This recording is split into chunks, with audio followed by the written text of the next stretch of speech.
Elizabeth Stroker, protestante, activista de izquierda, periodista. Su vida cambió cuando lo leyó todo de San Agustín.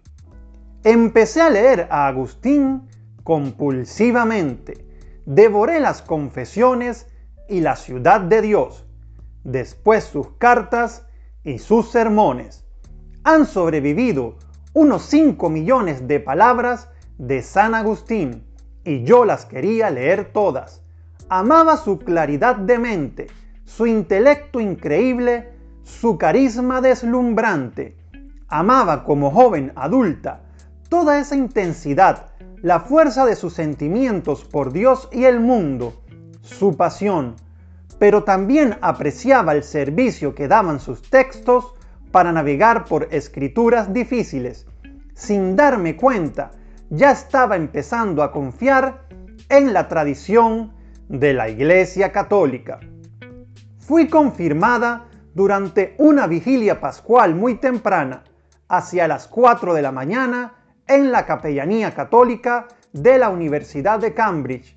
Llegué a la capilla cuando estaba oscuro, hacía frío, estaba húmedo y los clubes nocturnos aún soltaban las fiestas de la noche.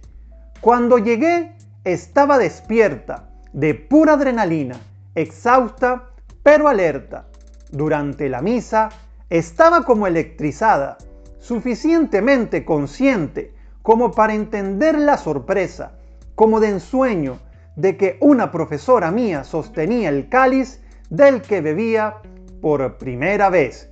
Cuando volví a casa esa mañana, ya era de día, muy brillante. Nunca había visto las calles tan plácidas y brillantes. Me sentí cambiada. Cuando volví a mi habitación, aunque todo parecía igual, una pila desesperada de libros junto a mi cama, fotocopias sobre mi escritorio y las confesiones en mi mesilla de noche, quedé dormida contenta, repasando las letras de su lomo. Así recuerda la joven periodista sus primeros momentos como católica en la Pascua del 2014, descritos en una revista norteamericana. Desde entonces, Elizabeth se ha casado, ha tenido un bebé, ha sufrido pérdidas duras en su familia, ha publicado en muchas revistas, ha vivido el desempleo de su marido, incertidumbres, cansancios y ha constatado que la fe no es magia, no es algo privado para lograr efectos, sino una vivencia pública de confianza con Dios en la iglesia. Elizabeth fue bautizada como presbiteriana en Estados Unidos, aunque luego su familia le educó como metodista. Tenía fe, sabía que la Biblia era fuente de la enseñanza cristiana, sabía que no debía leerse literalmente como una fundamentalista y sabía que era importante ser amables y corteses y contar con la ayuda de los pastores, aunque al final cada uno estaba solo frente a Dios. En 2008, con la crisis económica, la joven Elizabeth, inspirada por el movimiento Ocupar Wall Street, empezó a combinar su religiosidad sin complejos con una militancia de izquierda social. En la universidad, ya en Inglaterra, conoció un capellán cuáquero y sus encuentros de oración silenciosa, sentarse humildemente en público, meditar sobre Dios y la palabra en silencio, esperar en silencio a Dios. En la universidad se volcó a leer compulsivamente los textos bíblicos y la historia de cómo se crearon y las críticas a esta historia. Entendió que había un problema, no de interpretación, sino de autoridad. ¿Quién tiene autoridad para establecer qué quiere decir Dios con tal o cual texto? Incluso un cambio en un vocablo puede cambiar una visión política. Por ejemplo, San Pablo en 1 Corintios 13 dice: si doy todos mis bienes a los pobres, pero no tengo agape, de nada me sirve.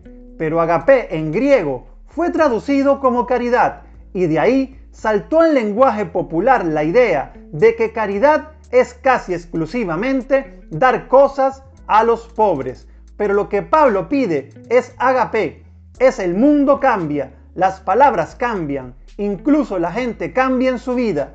Con esa palabra, agape o caritas, unos piden más acción estatal y otros más solidaridad interpersonal. ¿Cómo podía llegar a Dios a base de leer a la luz de mi propia conciencia si no estaba segura del todo, ni siquiera de lo que leía, mucho menos de mi capacidad de leer de forma fiable? Se planteaba Elizabeth. Pero entonces un profesor puso en la lista de lecturas recomendadas una autobiografía de un obispo y converso, escrita en el año 398, Las Confesiones de San Agustín. Y eso cambió su vida. Empecé a leer a Agustín compulsivamente, devoré las Confesiones y la Ciudad de Dios, después sus cartas y sus sermones. Han sobrevivido unos 5 millones de palabras de San Agustín y yo las quería leer todas. Amaba su claridad de mente, su intelecto increíble, su carisma deslumbrante. Amaba como joven adulta toda esa intensidad, la fuerza de sus sentimientos por Dios y el mundo, su pasión, pero también apreciaba el servicio que daban sus textos para navegar por escrituras difíciles. Sin darme cuenta, ya estaba empezando a confiar en la tradición de la Iglesia Católica. ¿Qué es la tradición? Es la posibilidad de enfrentarte a un texto, una enseñanza, con toda una cadena de correligionarios que se han enfrentado antes a ello, aunque cada individuo sigue usando su conciencia. El peso del tiempo y el de ser expertos, solo instructivos y susurran a través del espacio y los siglos que no está sola.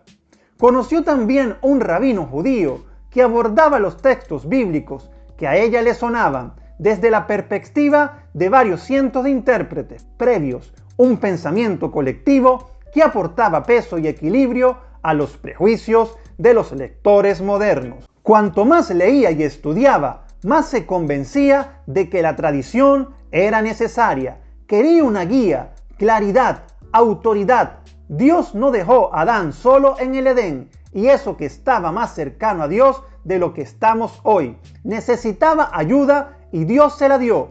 Empecé a ver que Dios hacía lo mismo conmigo y solo tenía que aceptarla. Elizabeth no era entonces ni ahora conservadora en la política, pero apreciaba que la cultura católica era capaz de plantear cuestiones a nuestra época que nadie más osa plantear. Por ejemplo, los límites de la propiedad privada. Cuando en el siglo XVI los protestantes lanzaron unas revoluciones sangrientas estableciendo la propiedad comunal radical, los luteranos y calvinistas se asustaron y como reacción establecieron una serie de enseñanzas sacralizando la propiedad privada. El catolicismo, en cambio, equilibra esta propiedad con el destino universal de los bienes, como escribía San Agustín. Dios hizo al pobre y al rico de la misma arcilla, y la misma tierra sostiene al pobre y al rico. La Iglesia Católica siempre vigiló la tendencia de los ricos a acumular más de lo debido, en detrimento de los pobres. Cuando acababa mi tiempo en la universidad, estaba ya convencida de la visión católica, era el único suelo firme desde que un cristiano puede combatir la dominación de los ricos sobre los pobres, contra la pobreza, contra la destrucción de las familias en manos de negocios y sus lacayos políticos, contra un mundo despojado de significado. Todo eso fue lo que en la Pascua del 2014 la llevó a su ingreso en la Iglesia Católica, con esa confirmación y ese cáliz que su mente conserva con vividez. Me gustaría conocer tu opinión en la caja de comentarios. Muchísimas bendiciones.